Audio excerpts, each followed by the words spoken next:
How's it going, everybody? Welcome back to TheBlueShifting, and welcome back to ReWrite, specifically Moon, whatever that means. Also, I have to say, I think it's hilarious. Like, every time you load up the game, you get the same, like, few key screens that pop up, and then one of the first ones is that they felt the need to have to explain in the title card that this is a work of fiction. Can anyone look at this and not think that that's the case? Like, okay, I like that they and maybe it's just one of those, like, legal loopholes you have to jump through, but, like, at the same time, it's like, really? Okay. Anyway, so here we are. We're, in Moon, whatever that is. It looks like we're in a space that's detached from all timelines, and what's interesting is that Kotori is here. Like, it looks like this might be, I don't know, maybe a dimension where the key lives and exists. It looks like Kazamatsuri, but it's, like, empty and barren, overgrown with some plants, has this very strange hill covered in flowers with a massive tree at the top, and at the top, Kagari, who apparently is the name of the key, which again, if she has a name, then she's got a personality of some kind, right? Like, why would she have a name? Like, like, who gave her that name? But, anyway, she's looking at, like, what a map of what I'm interpreting as a two-dimensional representation of the multiverse, essentially world line theory, kind of like what we see in Steins Gate. The idea that, you know, there's infinite branch off points of different, like, decisions and places that people can be, and for some reason she's examining all of it, and it kind of got me thinking, like, maybe that's what her role really is. Maybe she visits multiple paths that she thinks have potential and prunes them. So while it looks like we've been seeing world lines that end in disaster and death or being, you know, like, erased, like, it feels really cruel inside those world lines because they get cut off. But maybe that's really what's going on, is she's kind of pruning at the tree of, like, history and trying to find a world path that like keeps the planet alive, that keeps humanity alive, and just is the best overall. And so from there, she becomes, like, she's not this angel of death and destruction, except for the worlds that she prunes. But from the perspective of, like, reality, those worlds never fully existed. They're like, they were potentialities that eventually got pruned away. So you could argue that it doesn't really matter because it never actually happened, even though there were thinking and feeling people in those worlds. They don't exist anymore, technically, and so thus, no harm, no foul. It's a really interesting, like, dilemma, because when you can see the whole tapestry, it does feel like you're still picking the best route, and, you know, like, you're seeing multiple versions and copies of different people inside different world lines. But the problem is that once you snip that branch off, they didn't exist anymore. So, like, any of the pain and suffering they went through doesn't really matter, right? But then, if you were to go and ask them that, I'm sure they'd think it very much matters. In fact, Guardian would say that no one should have the right to be able to just do that, to just prune away. And I'd argue Gaia would also find it horrifying that the key is striving for some kind of balance, maybe. That keeping humanity around is worthwhile, and thus she's, like, working to find out the best path for them, rather than simply restarting everything. And it's just interesting, because, like, I wonder if that's the case, or am I completely misreading the situation? But it makes a lot more sense. And based on the, like, animation that played, and the kind of situation we're in, Kotori, for some reason, he's kind of wafted through here, but he's not really here. Or at least, not truly, because, like, he's like a conglomerate of all the different versions of him, where he has memories of all these different paths that have been, I'm guessing, pruned. And so, now he's just kind of here, though. Like, partially? Kind of? I don't know. It's one of those things where, like, it feels like for some reason Kotori's kind of transcended being a person. But he also doesn't feel like a familiar. He's like something else. And that seems to resonate because now he's here. So maybe he's more close to what the key is than anything. So yeah, anyway. Let's get started, because I've been rambling and theory-crafting enough, but he's been trying to talk to her. He just kept getting killed because he was being obnoxious, and finally he was able to, like, kind of break down, and he just started being pure honest. Like, no filter, no social decorum, and no niceties. He just pretty much talked about how much he just hates himself and hates life, and he wishes he were better, and he doesn't understand what's going on. And she finally responded to that, because I think she can just tell when people are lying. I think that's been a kind of a theme throughout all the stories, but here in particular, she just kept killing him because he kept trying to be a fake version of himself. And when he finally was himself, she kind of responded to it. I think he still died, if I recall correctly. But she at least talked to him, and that's how he learned her name. So now we might actually be able to start having a conversation, now that he's starting to be a bit more honest. So that's positive. All right, let's jump into it. The girl, Kagari, is there, as she always is, clinging to the huge piece of paper, running her fingers over it. Kagari? When I call her name, the girl raises her head. My blood freezes in my veins. It feels as though her gaze is passing right through me. Like she's looking into the very core of my being, into the electric impulses in my brain, the marrow of my bones, my genetic makeup. She very much might be. She's interesting. I'm really interested now to because like I said, the fact that she has a name, that connotates this idea that she has a personality of some kind. And everyone's been saying, oh no, she's just a vessel. Oh, she's just a familiar. No, she can have conversations, especially in the Shizuru route. She had like a running dialogue with us for like one of the first times. I mean, she kind of talks in the other routes, but not like that. That was more cohesive. And she kind of talked in the Shizuru route. Not Chizuru. Shizuru. So the Shizuru route and the Chihaya route. Why did I combine her names? That's really weird. I don't even remember why. Well, okay, I'm just going crazy. But yeah, in those two routes, she kind of talks. But we didn't hear, like Kotori didn't hear her talk in the Chihaya route. She talked to Akane and broke her brain. It's uncanny. So, that chart at your feet. When I move closer, the ribbons multiply, each of them forming into a sharp point. Wait, I'm not here to fight you. I just want to look. With both arms raised placatingly, I drop my gaze to the paper. A tree. Ugh. A flash of nausea rolls over me. That knowledge is dangerous. The poisonous. Hurriedly, I scrunch my eyes shut. This way I can keep myself from dispersing. If I keep looking, my very being will be torn into shreds in a matter of seconds. Okay, yeah, so that's like he's looking at like if I'm guessing right, he's looking at the raw flow of time-space. Like if you watch Doctor Who, it's like the time vortex essentially. It's where all points of all realities converge, and he's just looking at it, and it's just like gonna break your brain. Pain lances through my forehead. I press my finger to my brow and take deep breaths. This is a theory. The single particle of information that made its way through contained the teachings of many thousands of specialized textbooks. So just a fraction of what it is, like the information that it represents, made it through his brain, and it contained like specialized information. Losing interest in me, Kagari turns her attention back to the paper. As she traces her finger over it, the figure unfolds into straight lines and then clusters together again, forming a different pattern. Oh, so she like touches one of the lines, and it kind of, you could almost imagine it zooms in to all the infinite like fractures that specific branch could achieve. It's funny because I called it branching, but yeah, like it sounds like that's essentially what it would look like, because that's how time looks. I think I've talked about this, the cone of potentiality I've talked about, and it would look a lot like a tree. But the idea is that if you, like where you are right now is a start point, and where you could be as time moves forward is further and further and further. And I'm talking like a physical limitation, like limited by time and space, rules of laws of physics, physical capabilities. Like a good example would be from this point on that you're watching this video, I could start talking about fish. I could go on a tangent about fish for 3 hours. Or I could go on a tangent and talk about cars or any other subject. And the further off topic we go, you could almost imagine that conversation turning into different branches going in different directions. That's what you could also do physically. I could say like, okay, what can I do? I've got like a limited amount of money currently on hand. I could jump in a car and drive just north or south or east. I could try and charter a flight and fly to another part of the world. I could walk down the street and sit down on the corner and just sit there for an hour.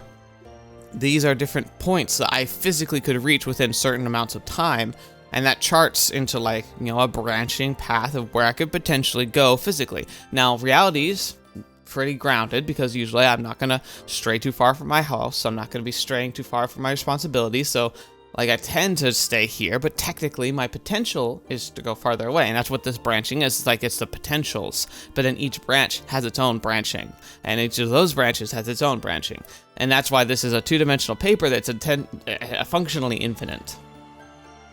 She's rewriting it. Are you always alone? Hey, Kagari? I sigh. This is going to be a long battle. Sprawling out of my back, I stare up at the night sky. The bright night could be a dark day. The warm night air resembles a cool afternoon. It's like everything has been averaged out.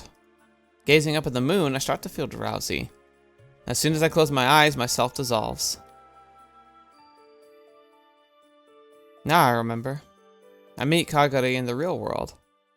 Not just once or twice. Many times. When? I can't remember. The truth is hidden somewhere deep in my hazy recollections. Perhaps as recompense for being manifested here on this night, it all feels far away. Interesting. So I wonder if it's implying that there's an actual like tie through. Wait, what if there was actually a specific day that we always meet with the key if we ever interacted with her?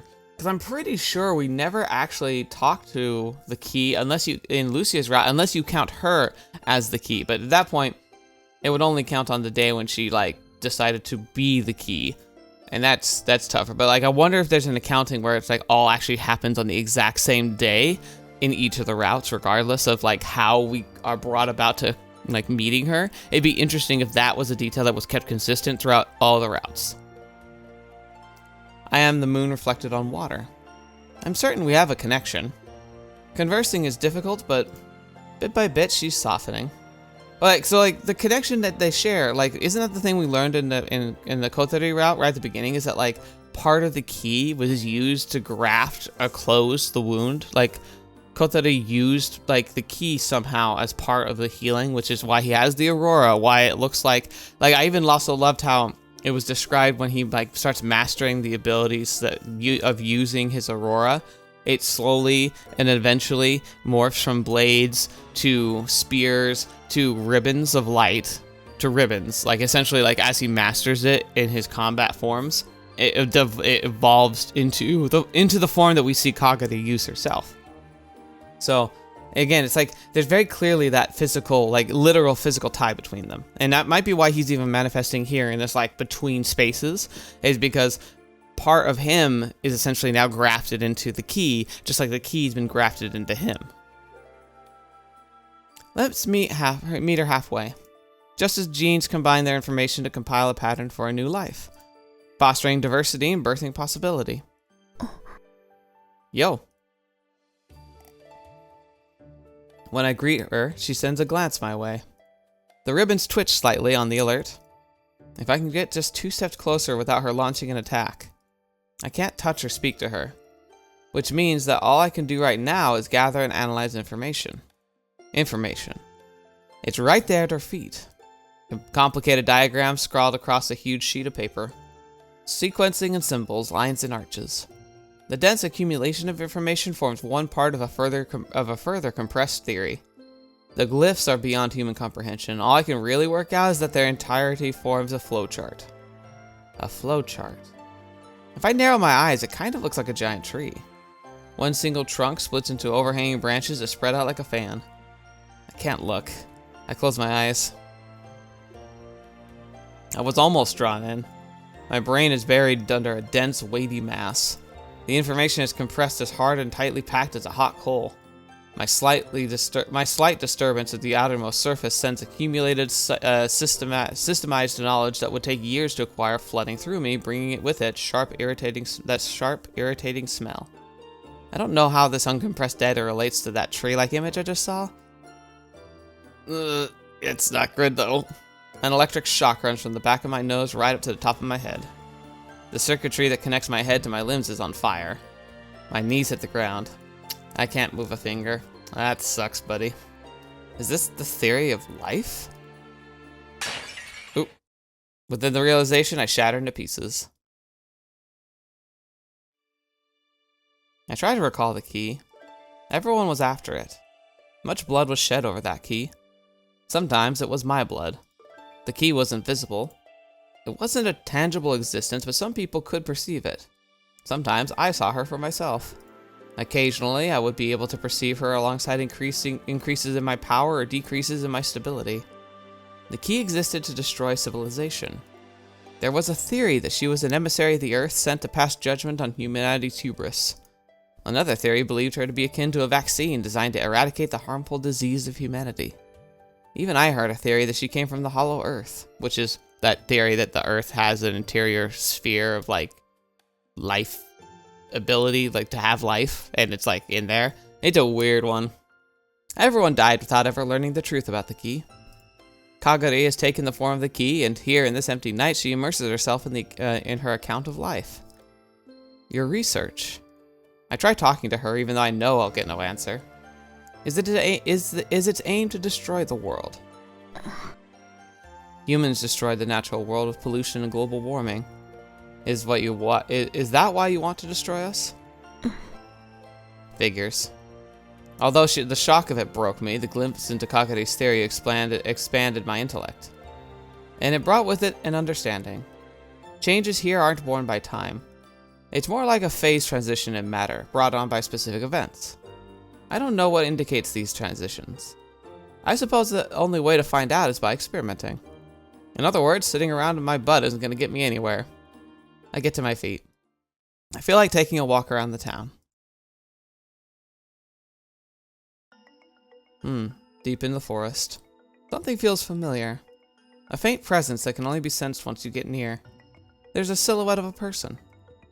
Kotori? But when I get closer, I see that it's just a wooden statue overgrown with moss.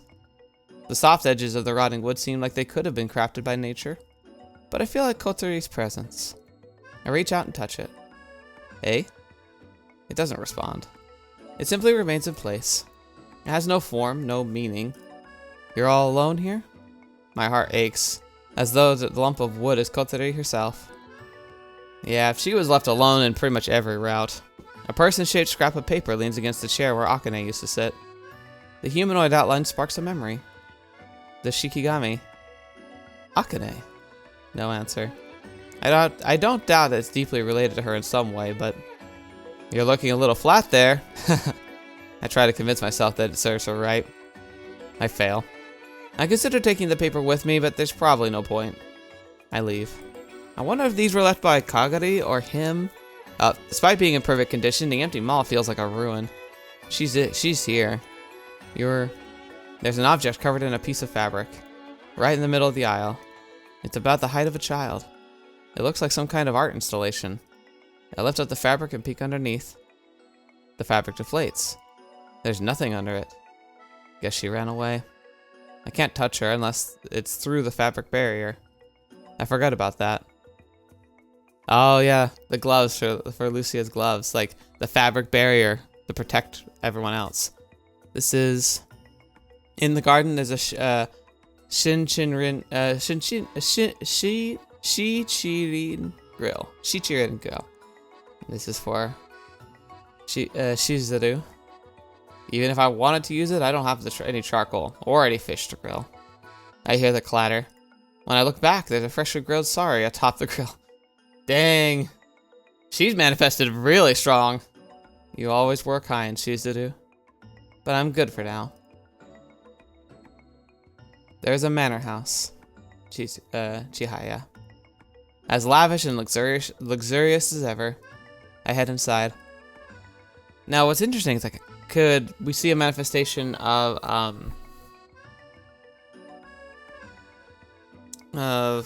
gosh darn it. Gosh, I can't think of his name. Whatever, the familiar. This building too shows no signs of decay. Did the egomaniac who built this place want it to be some kind of landmark?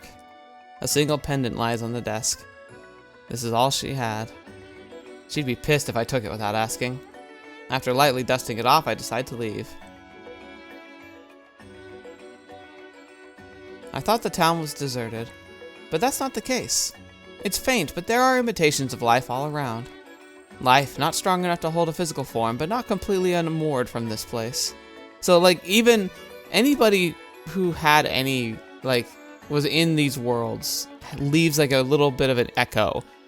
His echo is just like cohesive and can think, but everyone's here technically.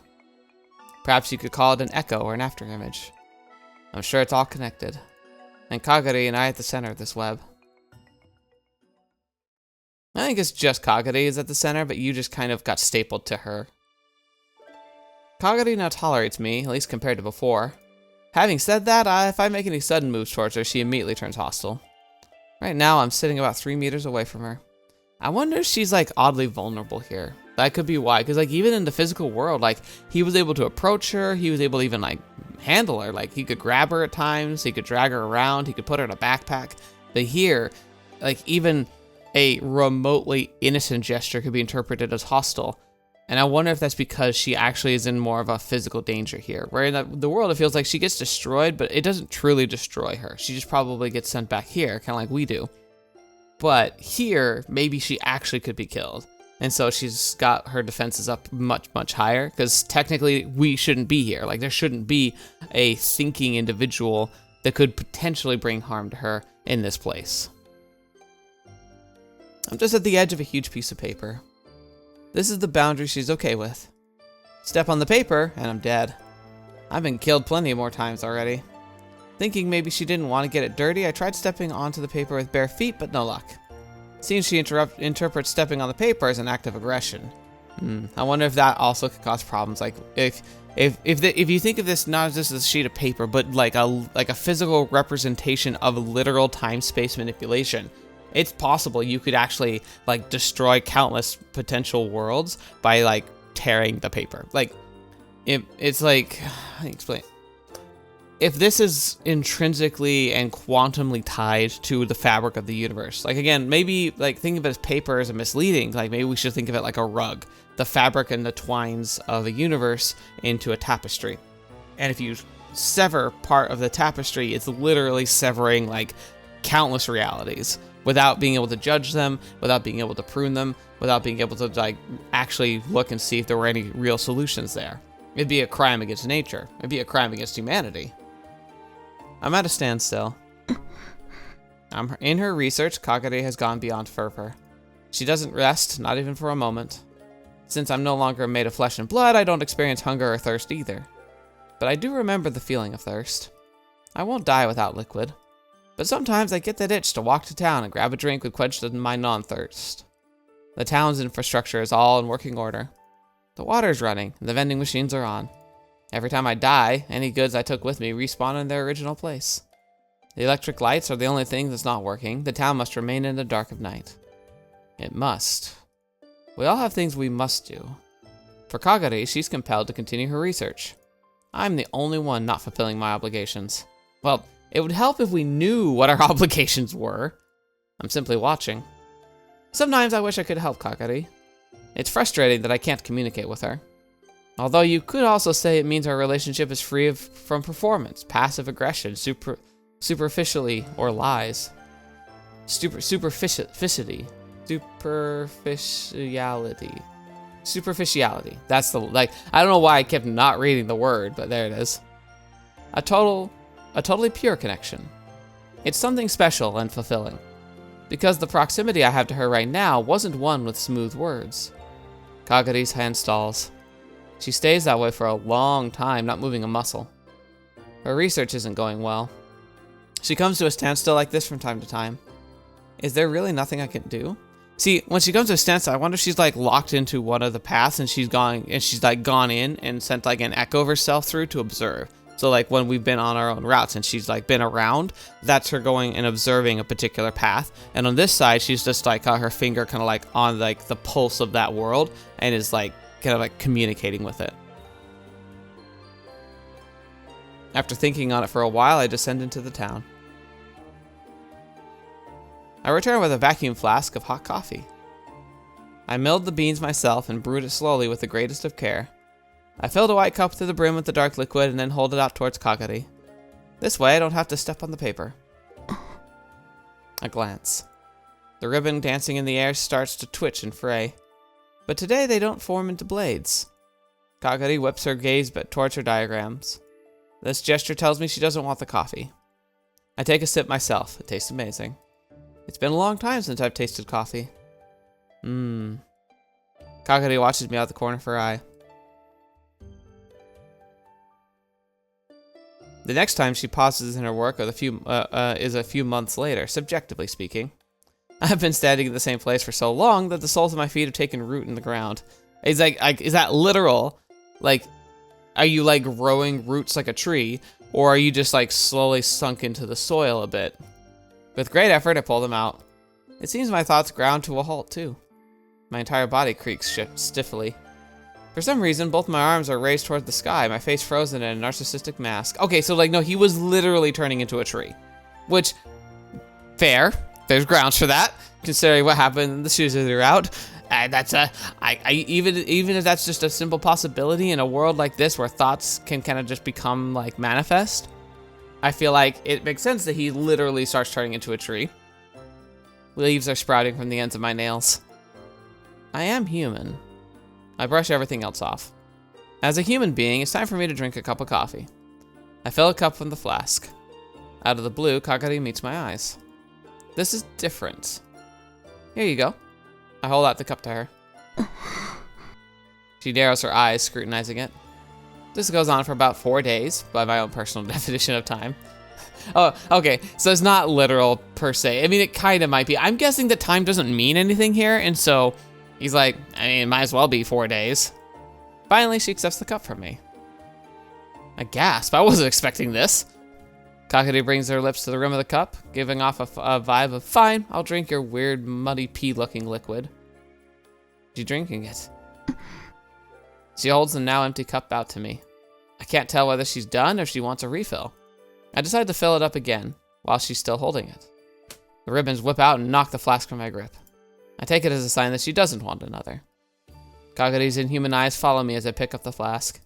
I feel like I could tell what she's thinking. Interesting. Is she like blushing? Again, it's like she's so inhuman, but at the same time, she's got a core to her that feels so human. Wonder why? Like why? Like if she is literally just an avatar of the earth and a familiar, why was she programmed not just to look like a person, but to have like these like very rough personality traits? It's very weird. Trust a lowly human, think that they can attract my attention with that slop? That's what she wants to say to me. I don't feel bad about it. She expressed herself. This is big. Time or no time passes by again. 100 years or 1,000 years, it makes no difference to me.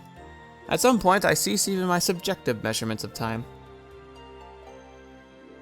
When I next come to, a glowing, almost translucent hand is before my eyes. Kagari's hand. Huh?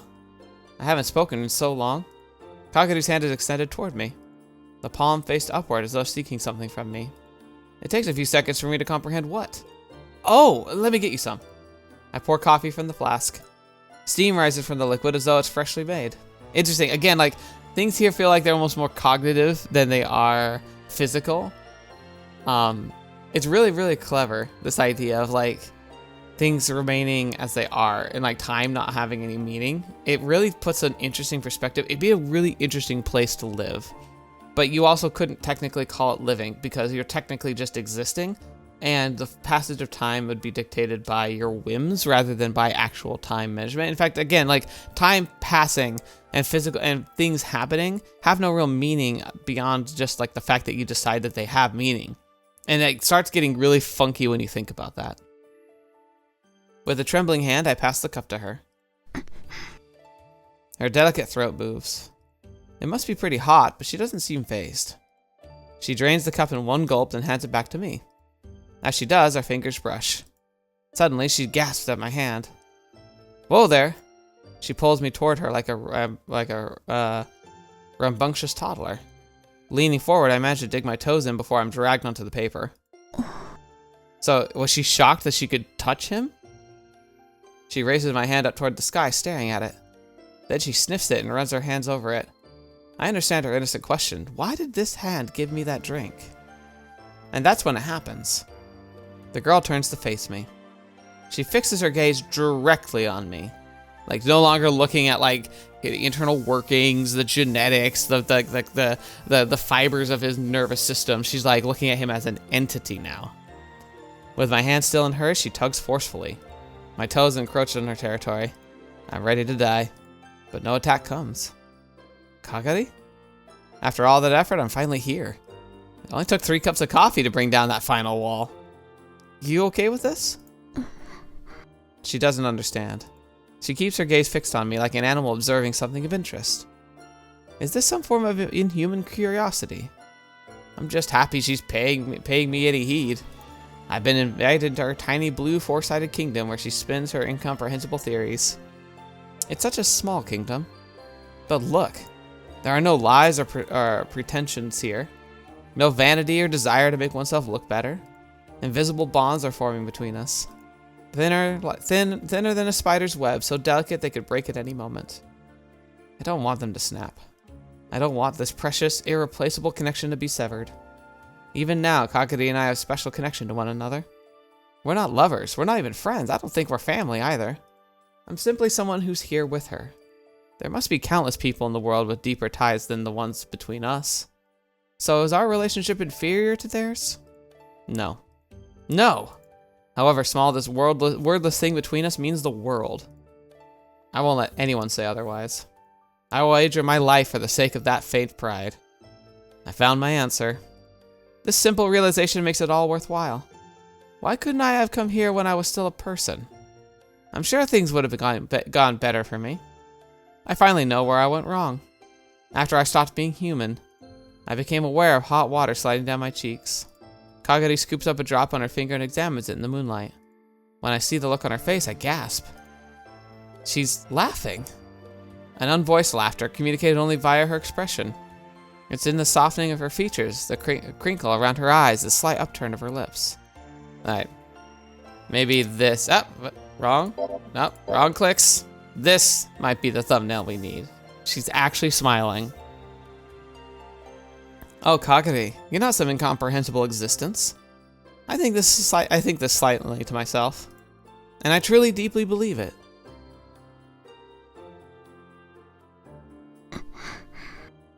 Kagari continues with her research, and I continue watching her from the sidelines.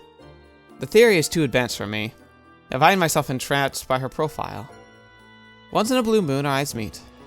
When I smile at her, she returns her attention to her diagram. She shows no familiarity with me, but that's fine. From time to time, we drink hot coffee together. Those moments are as warm as the liquid. It feels like being enveloped in a soft, fluffy blanket. I bundle up in emotion. These days are calm and content. I'm so fulfilled that if my journey were to end here, I'd be okay with that. But Kagari's journey's still ongoing. It's clear from the way her hands move, constant with her single-minded intent. Matter transitions, irrespective of time.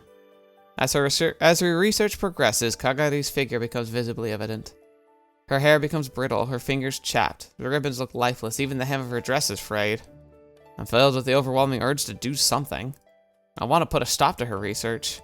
The two of us could stop for eternity, then it'd be fine by me. But I know Kagari doesn't want that.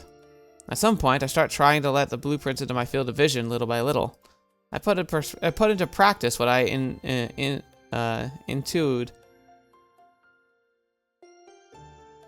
intuition. I think it's what I intuitioned, I guess, intuned when I first perceived her name.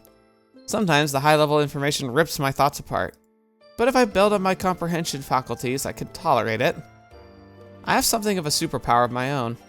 I can raise my own consciousness and understanding to a higher level. So I'll be able to comprehend a small fragment of Kagari's world. This power amounts to a complete negation of my current self. Once I was afraid. Now seeing Kagari falling apart has filled me with a fresh determination. I decide to ignore the physical and attempt to reform only the parts of myself where consciousness and thought reside. I can't do it all at once. It has to be incremental. So he's doing the rewrite ability, but he's focusing on his mental faculties, which is interesting because that's an aspect of him that he only ever kind of grew. Like he always was focusing on the physical side of things. I push my mind forward until I am to my former self as an adult as to a baby. Interesting. so he can still use his power. At first, I feel cold. I can guess why. The more intelligent one becomes, the more idiotic one's former selves appear. The warmth and fulfillment I previously felt fades. I shudder, struggling with the change. It's interesting. So, I've talked about it before, but there's a fun concept character in one of Brandon Sanderson's books that's really fun. Taravangian. He, in his, like in the magic world, he understood that the end of the world was coming. That there was a force of essentially a god that was determined to destroy everything on the planet except for like his chosen following, and he was most likely going to succeed. So Taravangian goes to a different powerful being, essentially a god, and makes a wish, saying, I wish I had the intelligence to find a way out, to find a path forward. And this being, it can grant wishes, but it always comes at a price. And it's very similar to like a genie, like you make a wish, but it's kind of this idea, but then you go in understanding you're forming a contract, and that contract will be a double-edged sword. You know that, but you go knowing that your consequences are going to be like determined for you, and you have to accept that. I mean, there's some basic ones where someone was like, they were struggling to provide for their family, so they asked for the capability of being able to find the best fish because they were a fisherman. And they were able to do so, but for the rest of their life, their world was literally upside down. So like, they would look out their eyes, and the way that the world was oriented from their perspective was flipped. So, they just had to relearn how to like live in that world and existence, but it worked out okay because he also knew where all the best fishing spots were and was able to provide for his family. So this guy, Taravangian, he says, like, I need the intelligence to be able to, like, pierce through, like, the minutia of reality and see a way that I can keep myself and my family alive through the upcoming war that was going to be brought about, like, across the whole planet. And, like, the gift giver said, hey, all right, I'll give you the intelligence you need to see through and the ability to comprehend and make a plan. But you also, as the same turn, are going to have days where you are so dumb you can only comprehend the impact of your actions and feel the sorrow that comes with them. And that becomes this idea, like every morning he wakes up and he has a different level of intelligence versus empathy. And he has to like try and regulate himself with people around him where like he can become brilliantly smart, but he also has like completely no regard for welfare of other people and the emotional connections. He just sees like emotions as being stupid. And he's just like, look, if I have to kill like 1,000 babies to save humanity, I will. Like, I'll strangle them myself. And then like the next morning he'll wake up being really, really stupid where he can't do basic like 2 + 2 = 4 math. But he also just understands intrinsically and empathizes with everybody. He can really, truly comprehend people, what they're going through, what they need, and what they need to hear. So he becomes like this super empathetic person. And he has to live as a super empathetic person with the terrible, terrible decisions that are so practically driven as to like lead towards a potential future of safety and like surviving this future war with a god, where he's had to make really terrible choices in order to bring about like his ultimate plan. And he has like this one day where he like woke up so intelligent, he just locked himself in his room and he wrote what he calls the diagram, which is like where he was like scribbling on pages and pages and pages, and he ran out of paper. He started carving into the walls and the ceiling and the floor and every surface in this room, diagrams and plans and predictions and charts and using mathematical models to like predict what would happen in the future. And he was so accurate that essentially people like transcribed all his writings and used it almost like a religious text, because it was literally predicting the actions of very specific people like years in advance. And he was ultimately trying to map out a path forward into the future where they could potentially survive the upcoming catastrophe. And it's so interesting because like that whole concept is very similar to what he's doing here. He's rewriting himself into that higher intelligence level, but he's likely sacrificing a lot of the humanity of like emotions and understanding and compassion. Maybe not all of it, like Taravangian did, but the concept is really clever and really fun. I love it. I shudder, struggling with the change. I didn't plan for this. Will I maintain myself if I repeat the process over and over? Will I always care about Kagari? I clutch Kagari's free hand in mine. I only took a tiny step just now. Thankfully, I've held my ground the first time around. While I feel a little colder, I'm still myself. Okay, let's give this a go. I decide to attempt to read Kagari's diagrams. The first time I look, nausea instantly assails me. I disperse within moments. I'm barely even able to get the idea of what's written there. I see the mathematical sequences covering every inch of the giant piece of paper. The figures are constantly winking out and reforming into different shapes and numerical values. I squint down at them, trying to understand. It's nowhere near enough. I'm finally able to perceive something resembling mathematical figures, but that's the extent of it. I can't comprehend them at all. I'm like a baby who's been given a high school level math textbook for the first time. Looks like I need another rewrite. So far to go. I cross this cold, endless distance. Break time. After rewriting, I have to reconcile the discrepancies between body and sensation. When I try to stand, I stagger. Whoa. The sudden transformation in my brain has affected my physical functions. I end up collapsing towards Kagari. Ugh, that scared me. My head slams right into hers. Oh. Whoa. So we hit her, and she's responding like she felt pain, and we aren't instantly dead. What the heck? Clutching her head in her hands, Kagari trembles in pain. Sorry. The blood drains from my face. Apologizing won't do anything. She's gonna kill me. Kagari gets to her feet. The ribbons wave in the air before shaping into points. She's in attack mode. On my knees, I bow my head to her, awaiting my execution. Whip. What the? It seems she's willing to overlook this. Is this proof that I've gained her trust? It takes a lot to regain my sense of equilibrium.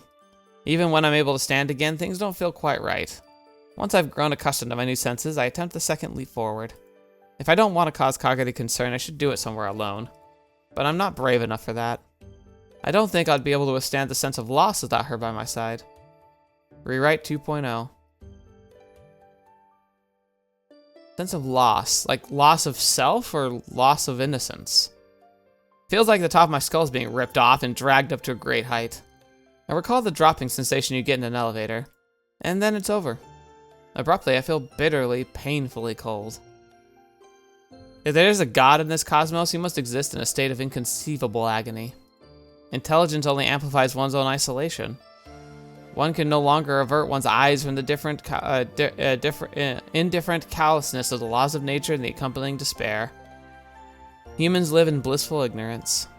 How privileged they are in the narrowness of their vision. Ooh, that's a very much like, that's essentially the core to Eldridgian horror. The idea that like the only thing that keeps us sane is the fact that like as impressive as our science is, we've still only glimpsed enough to make us feel confident.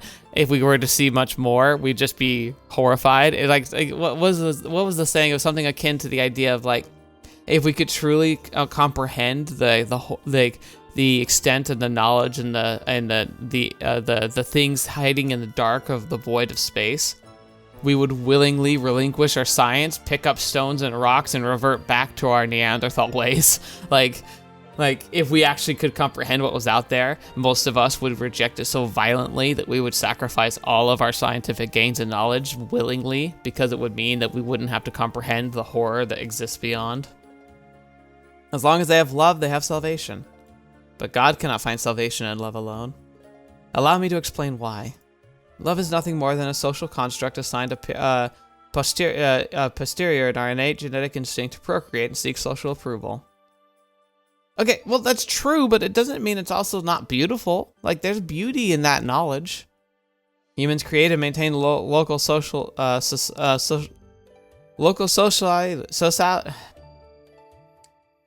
society between mating pairs based on this love.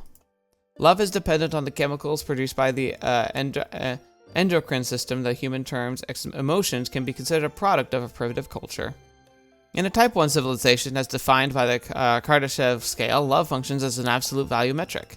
Therefore, it is possible to calculate, up to a high degree of accuracy, how advanced a civilization is by examining the prevalence of love in society. In a planetary civilization such as on Earth, there is a tendency to sanctify the concept of love, but in the end, the true nature of it is... Stop that! I clapped my hands to my mouth. I almost gave myself up to the resignation that comes with enlightenment. How could I keep going in such a cold and unfeeling universe? My heightened intelligence forces me to confront truths I'd rather not. All kinds of delusions are repudiated. Repudiated? Is this a manifestation of him being smarter? Is that he's literally using words I've never even heard of? Like someone just grabbed a thesaurus and is just like throwing it out there. Does this seat is laid bare? I can no longer differentiate between innocence and folly. However, I still can't even hold a candle to Kagari. I've lost several major aspects of my human intuition. Oh, okay. So like he's sacrificing like his ability to relate to people and to understand, comprehend. So if he keeps pushing this, eventually he'll look at people who are like following their emotions and living their life and having dreams and wishes, and he'll be like, why? Like, what's the point? Like, here's all the knowledge you need. Like how? Like, it just will become incomprehensible to him, which is funny. The idea that like you can become so smart that basic human interaction can become so like incomprehensible. And yet it's a form of knowledge too. It's almost like you're trading the knowledge rather than sacrificing it. Really interesting. I like it though. She's watching over me. Over my still clearly inferior self. What should I do? Before, Kagari seems pure and innocent. She was almost like a pet, as condescending as that sounds. Now I see something completely different. Some sublime depths are held within her. Shades of intellect impossible for the lowly human mind to perceive. I wrap my arms around her waist and cling to her. I just want to go to where you are. She lays a hand on my head, and then she gently strokes it. Aww. I am still myself, even after a period of adjustment. Although the extenuous details have changed, my core remains the same. At least that's what I want to believe. I can't move forward unless I convince myself of that. The third leap forward awaits. Kagari's falling apart. At the theory developed, she wears down. Why does she continue with her research? I need at least one more leap to have even a hope of understanding. But it will stretch the limits of maintaining my current self as a human being. I'm in danger of becoming irrevocably altered. It may come to see the kindness and love of human heart as nothing more than simple physics. If my very thought process transforms, even my feelings for Kagari may desert me. I'm scared. The only thing keeping me going right now is Kagari. I can rationalize away hope and despair as contrivances of the brain, but for Kagari alone, I still lack the very means to even begin to explain her. She is a mystery, and that is my saving grace. I'll be right back. I care so much for her, and so I decide that I can bear it. Uh-oh. The third rewrite. Oh boy, the tone's changing. All at once, my consciousness and cognition elongates. Matter splits vertically. I realize that time is an intersecting illogical flow. I climb the ladder. Up and up and up. Higher than the mountain, higher than the sky, above space, above time. From there, I can see all things. Ooh, right. Yes, of course. The further I move toward the future, the further things recede from time.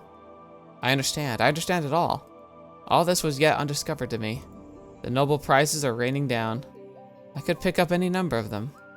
Laws of nature fractures prismatically before me.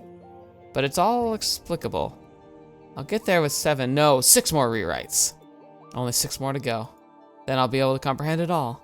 I don't want to waste time going back down and readjusting. I'll keep going. I take flight again. Oh, that sounds dangerous. Oh my gosh! After the 4th leap, the world around me is fit to burst with curiosities. The forms of various forces, fundamental laws folded in on themselves, countless crystallizations of immateriality. Each is a fascinating toy that catches my attention. On the other hand, my prior lives and memories grow dull. There's higher to go. Even at this height, I can't yet see the apex of the sky. I'm nowhere close to Kagari. There's no hesitation. I have no lingering attachment to myself as a person. He sees no value in his humanity anymore. I don't care about such trivialities. I make my 5th leap. And my consciousness floats. The hill of the daisies is a pinpoint far below. Who knows if I'll be able to return should I lose sight of it? I still have to attach an attachment to Kagari, but I can't understand unless I go higher. I make excuses to myself. Whoa. Now he's like on an ocean. I'm already so bitterly cold. I'm losing the warmth that once filled my heart. Can a human heart still be considered sacred for once revealed as nothing more than complicated than a mechanism in a watch? Can an explained secret remain a mystery? Humans suddenly seem to me to be incredibly worthless creatures. I'm so cold. The only act of warmth right now is satisfying my curiosity, and everything still unknown to me resides above. Oh jeez, it's the singularity. As I rise for the 5th time, I suddenly encounter love. A tiny fragment. I'm surprised to find the concept of love so high up. I thought it was lowly emotion, a delusion of the brain. Ain. It's trembling, whining. Apparently, love is still further above, and this is a little piece of it that fell from there. This means the love is very important. I can't believe it. I take it in my hand and scrutinize it. My understanding expands. But a loveless life of intellect alone cannot expand? Ah, the spirit of self-sacrifice, is it? But why must it expand in the first place? That's why? Are you sure? That doesn't seem right. Is it really so soft and gentle? Even though God is nowhere to be found, where does such kindness come from? The structure. That's a posterior reasoning and you know it. But it's the truth. That's what love is? And that's enough. It can't be. It kind of is though. Like it's kind of what I was saying before. So it's like, just because you can understand that there's like a physical background to it doesn't mean it's not beautiful, right? Like, okay, here's a good way that I can relate it to you, I think. So I'm gonna guess that there's 0 chance that any of you believe in the literal Greek pantheon of gods, the creation myth, the various powers that be, and like Zeus and all his machinations, his literal like, sleeping around, like Hades being the responsible person who's like actually doing his job. Like all of those stories, I don't think there's any of us who genuinely believe that those are real beings that exist, that are working the fabric of the world and the universe to this day, kind of thing. Does that mean those stories are pointless? That they don't create inspiration, joy, curiosity? No, absolutely not. I can sit there boldly and say, nope, none of that's real. But I can also say there's something genuine and real and grounded and important about those stories. We shouldn't forget those stories. We shouldn't forget that religious belief. We also need to not forget that people genuinely lived their entire lives believing 110% that that was real. And there's something beautiful about that, not tragic. Some of us might see it as a tragedy in some ways, but ultimately I feel like it was something of an inspiration. It inspired them. It motivated them. And that's beautiful. And I think that's what this concept of love is all about. Saying like just because the source of love is purely chemical, purely physical, doesn't mean that there's no beauty to that it's not real, that can't be a motivating factor in helping people live a life of meaning. In fact, the fact that it can help people live a life of meaning is what makes it beautiful. Where is the root? Where does it begin? Oh, it says at the end, this is the end of the first chapter, but where's the second chapter? It's kept in such a terrifyingly high place, I have no hope of reaching it. So high above. I'd need another 10 or 15 leaps, maybe even more. The fact that it's so high up means that it's existed since the beginning of the world itself. I might as well go. Go up and see for myself. Fragments of truth pass by my ears. The whispers of a time where mind and matter were one. Of civilizations that were birthed and eradicated in less than a second. Of the selective pressure of dispersion. It's all supremely interesting, but for now I ignore it all. As I climb, something hits my forehead. I take it in my hand. What is it? I don't know. It's a concept as hard as a rock. Even now, after coming this far, there's still things I can't fathom. Maybe it's a protective barrier? It's no use. I can't crack this nut. It's as hard as infinity. A true mystery. I also love that it was the infinity symbol. That was cool. Feels like I won't be able to digest it after even a dozen more rewrites. Whoa, what the fetch? What's this? There are so many more similar things strewn about here. So many things I can't comprehend. Huh. or between blank and blank. Blank and also unioned. The further I climb, the more things I don't understand. And then, uh-oh, that's a lot. A wall appears. Or perhaps I should call it a ceiling. The way above is blocked with things absolutely impossible to comprehend. It's like bedrock. Perhaps if I rewrote several hundred times. But by that point, would I still exist? I see. So this is the human limit. This infinitesimal amount is all humans are capable of comprehending. Seriously? But perhaps not knowing things is what gives us hope. How boring life would be if we knew it all. I miss Kagari. Like someone exercising of their demons, I'm able to give up on it all just like that. In the end, it was nothing more than curiosity tempted by shallow ambition. I got carried away and left far more than I intended. Will I be able to return? I look down the ladder. I can't see anything down below. There is no below. Now that I no longer have a need for my feet to be on the ground, I can't even find the ground. All human sensation has deserted me. I'm sorry, Kagari, I don't think I can help you. As I apologize internally to her, I feel a little curl around my waist. Not a rope. It's a faded, almost translucent ribbon. Is this Kagari's? It's like an artery through which life circulates. It looks decorative, but it's part of Kagari's body. The same goes for the giant piece of paper. They're of the same nature. But what is this scrap of Kagari doing on me? I follow the ribbon. It stretches on and on and on. It's a rope, a guiding light. And then at the end, I see a light.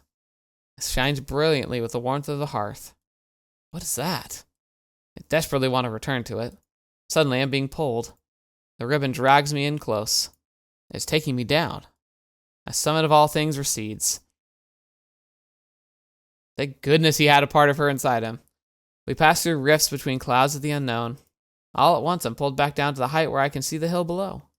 Kagari standing on the hill. Also, by the way, so this height he's experiencing, I believe it's a metaphysical manifestation of the mental journey he's just gone on. He didn't actually leave that hill. Of course, that hill doesn't exist either. It's all part of a cognitive space. When you have a cognitive space, physical transitions and physical traversals are real because they're part of the thought process you're going through. When you daydream in this place, you probably actually would travel. You might even find your feet carrying you there because that's how thoughts work on a pure cognitive cosmos. In a cognitive cosmos, that's how this would work. There's no time, but there's thought. Thought and time are kind of interchanged. Kagari standing on the hill. She's looking up at me. Her body radiates a faint luminescence of wisdom. I made it back. My original body enshrouds me once again. Ooh. She looks genuinely worried here. Kagari's face is right before my eyes. I was cold, but if I had so much as brushed against the permafrost above the heights of knowledge I already found so bitterly cold, now I'm warm. I feel warmth even here in this night. The world we once lived in must have been brimming with even more vibrant warmth. Is it ignorance? Possibly. And hope that warms the heart. Man cannot withstand becoming God. God is too alone. After everything is parsed, there's nothing left to make one's heart beat faster. One loses any reason to fall into reckless love with somebody. If I kept going higher, I probably would have reached the point of no return and simply dispersed before I even knew what was happening, with no chance of being restored again. There is something I must do here. Kagari has my head in her lap. I extend my hand upward toward her cheek. You saved me. As always, my words are meaningless to her. But that's okay. I have at least understood one thing about her. She's something that people can find from whenever they are. From wherever they are. Interesting. So people search for the key, but her core is that she's like a beacon that all people can find if they truly need her. Like how the light of the North Star shines as a salvation to the wanderer in the desert. Even if that star has no emotion, they still yearn for it and cling to it. Besides, Kagari does have a heart. I can feel it. It's simply undeveloped because there's no one else like her. Which means that I, and I alone, I'm not lonely anymore. I'm so unsure anymore. It seems silly now to have worried so much. From now on, I want to be positive and happy. No, I will be. I won't be going around in circles anymore. She probably doesn't understand what I'm saying. She looks down into my face, her expression unchanged. I'm not going to play at being a scholar anymore. I want to help you with your work, Kagari. Her expression abruptly softens. It takes me by surprise. It's only the most minuscule of changes. But to me, who knows her so intimately, it comes as a dramatic transformation. Like a switch from 0 to 1. That is a pretty dramatic transition. Because it's essentially 0 meaning nothing, to 1 meaning something. Those are opposites. Something approaching a smile. Her face is sad and lost, and there's loneliness in there too. She's acknowledging me just a little more than she did before. And this tiny amount is enough for me. Here in this world of nothingness, I have someone who is showing feelings toward me. And what a salvation that is to me. I may pale in terms of intellect, but I made my way through that long, winding labyrinth. And that is my one virtue. Alright. I think that's a good place for us to stop here. Now that we've kind of broached that little bit, now I wonder if next episode we'll be able to start understanding more about what she's doing. I mean, it's like Kagari's theory. Like, it's going to be interesting to see how that breaks down. This is definitely really fun as a thought experiment, and a thought of, like, kind of reaching out and trying to parse reality and trying to really be objective. And I also, like, it's this idea, like, it literally talks about how it pulls us away from, like, the parchment into this existential thought experiment prison type of place. And it's really fun to try and be so cognitively, like, experimental with thought. It's a really a very fun way to try and interpret potential space and potential thought theory and potential high cognitive philosophies. Again, this is written by people, so there's going to be limitations to just trying to parse this kind of self-identity, but there's something beautiful about it too. And it's fun to try and really push our minds into these thoughts that make our heads hurt. Like, I've always loved that as a kid. I remember when I was younger and I first started understanding the scale of the universe, it used to make my head hurt, but I loved that. And so I would sit and I'd think about it and try and, like, comprehend it in a way. In a weird way, it kind of worked, where the incomprehensibility of it really became comprehensible. Like, I understand that the scale of the universe is literal mind-bending, and I can't actually comprehend it, but I've been able to come to terms with that, and it doesn't hurt my brain like it used to. And let me be a lot more expressive and more expansive in my imagination. I feel like it was a tool to help grow me into the person I am today. So I really like that. But yeah, thank you so much for being here. This has been really fascinating, hasn't it? It's a lot of room for just contemplation. And I like how, ironically, the circle of love is there. Like, he starts off and he climbs a few levels and immediately just dismisses love as being just stupid. And then he starts climbing higher and higher, and he gets a nugget of, like, love and the power of something like sacrifice. And it's like chapter 1 of, like, a full novel. And that the heights of love are so high that concepts that were literally incomprehensible that prevented him from continuing on were lower than what love actually is. I think that's a really cool, like, nugget of actualization of the writers, and, like, what they kind of, and this idea that's kind of fun, where it's like, you know, he talked about how, like finding God. It's like, what if God's there, that beginning of that love? Like, love was the beginning and the end. It's the most basic, and it's also the most complex. It's kind of this big circle. There's something to that. That's definitely worth thinking about. Anyway, thank you so much for being here today. Thank you so much for joining me. I'm having a good time. It's been an interesting week, I'll tell you that. But I'm glad I could decompress a bit and be able to work on this. I've just been working on a lot of projects. It's been exhausting. I've been needing a lot more sleep lately. It's been a time, but it's good. Like, I'm getting stuff done. It's just taking a lot more out of me because it's like it's shaking up my normal systems and it's making it difficult. But it's also nice seeing me make progress on projects which are very meaningful and important to me. So yeah, still excited about that. Anyway, hope you all have a good time. Hope you had a good week. I'm Also busting my butt. Like, if things go according to plan, yesterday should have been the second episode of the randomized, like, Baldur's Gate 3 series. Highly recommend you check it out. It's been really fun. It's definitely very different for me. A different style. Very much more summarizing and kind of highlighting specific points rather than showing a full playthrough, which for Baldur's Gate 3 I think actually works in our favor, but it also is a monster to try and edit, so it's also pushing me in ways I've never been pushed before. But I think that's a good thing. Like, it's stressful, and I'm not sure how consistent I can be with it. Like, it's kind of terrifying in that regard, but I kind of love it, and it's meaningful to me, and that's really all that matters, right? So, thank you so much for being here today. Thank you so much for joining me on the channel. It means the world to me that you're here and that you're willing to support me, especially those of you who are supporting directly through Patreon and members. Like, the names are here. They're always on the end of the videos, and I feel like that still falls short of what you deserve. Like, I'm so grateful that you're willing to support me directly like that. It shows me, and it helps give me the courage and the desire to push and make content that's better, more interesting, more dynamic, and, like, never giving up and always striving for something greater. So I really appreciate that. Thank you so much for joining me today, and until the next video, watch me up. See me next. I'll see you there.